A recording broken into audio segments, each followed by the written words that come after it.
السلام عليكم ورحمة الله وبركاته. رمضان مبارك meel kasta dunida ka joogtaan. Waxaan leeyahay Ramadaantan insha Allah teeda kale caafimaad qab Ilaahay ku gaarsiiyo.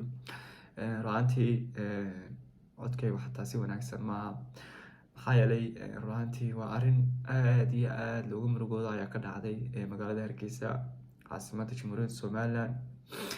Arrintaas oo dhamaantiina taabatay halkaas oo ku shuf beeleen dukaamo aad u badan hanti dad muddo badan soo tabcayeen dad masaakiin ah ruuxantii shalay toole u haystay saakana yacni la odhan karo dee noloshooda kale siiro kusoo noqotay oo waxay noqdeen dad waxa la-aan ah dad masaakiin ah oo ka biilanayay noloshooda maalmoodkooda kasoo saaranayay kira ka baxsanayay isku dabarayay ayaa ruuxantii maanta waxay soo noqdeen dad aan waxba haysan.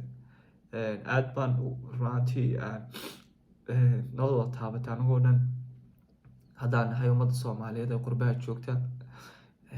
Xalay toole dabku wuxuu bilaabmay sidii la sheegay 6:00 abbaar 6:00 wuxuuna ka bilaabmay meel Bakhaara goob jooga la wareysanaya ayaa wuxuu afkiisa ka sheegay oo keebal wareey u sheegay in uu ka bilaabmay Bakhaarkii ay rabeen inay jibiyaan Bakhaarku laakiin hoosta uu ka xidhnaa dabadeetana dabkii uu waayarada raacay laydhka. Ruuxantii aad iyo aad baan u murugoonay dabkaas ruuxantii xooggiisa saaka ayaa la baktiyay.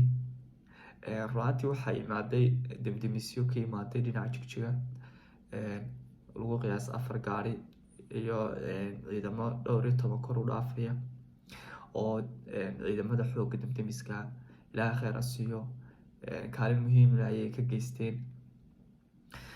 Ciidamada sidoo kale debdemiska Jamhuuriyadda Soomaaliland qof kastoo muwaadin oo Soomaaliland dira halkaa isaguna wuxuu muujiyay dareenkiisa. Walaalihiin ruuxantii fiidiyodan halkiin soo dhigaya waa qaar laga soo duubay waad arkaysaa dabka xooggiisa siduu yahay. Ruuxantii waa masiibo weeyaan laakiin qof iimaanka arkaan iimaanu sita waxaa ka mid ah an tu'mina alqadara khayrahu wa sharruhu waa inuu qofku aaminaa muslimkii qadarka khayrkiisa iyo sharkiisa. Ruuxantii wax qoran buu ahaayeen si ay u dhacdana lama idhaahdo. Ilaahay waxaan u baryaynaa masaakiintaas ku hanti beelay in Ilaahay meeshay kasoo saareen meel khayr qabtay Ilaahay ugu bedelo wax khayr qabtay Ilaahay inuu ugu bedelo. waxaa jira siyaasiyiinta Soomaaliyeed sida Cabdiraxmaan Shukuur oo kale oo soo page-kiisa Facebook kusoo qoray hadalkan oo ruuxantii uu ku muujinayo tiraayada iyo murugada la qaybsanayo shacabkiisa Soomaaliyeed qaasatan reer Hargeysa. waxaa kaloo jira Shariikh Sheekh Axmed oo isna ah siyaasi Soomaaliyeed madaxweynaha hore Soomaaliya hadalkan isagoo soo kale soo shirgarayay oo isna dareenkiisa ku muujinayso uu garab taagay walaaladiisa Soomaaliyeed qaasatan reer Hargeysa.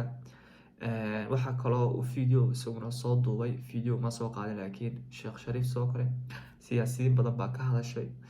ruuxantii Soomaalidu siyaasaddu baa kala geenaysay waa dad walaalaa Soomaalidu waa dad walaalaa isku diina isku dhaqana isku luqada siyaasadda iyo qabyaaladdu baa kala geysa maahane laakiin waan jeclaan lahayn Soomaaliya inay mid noqoto oo cadowga iyo masiibooyinka in meel looga soo wada jeesto.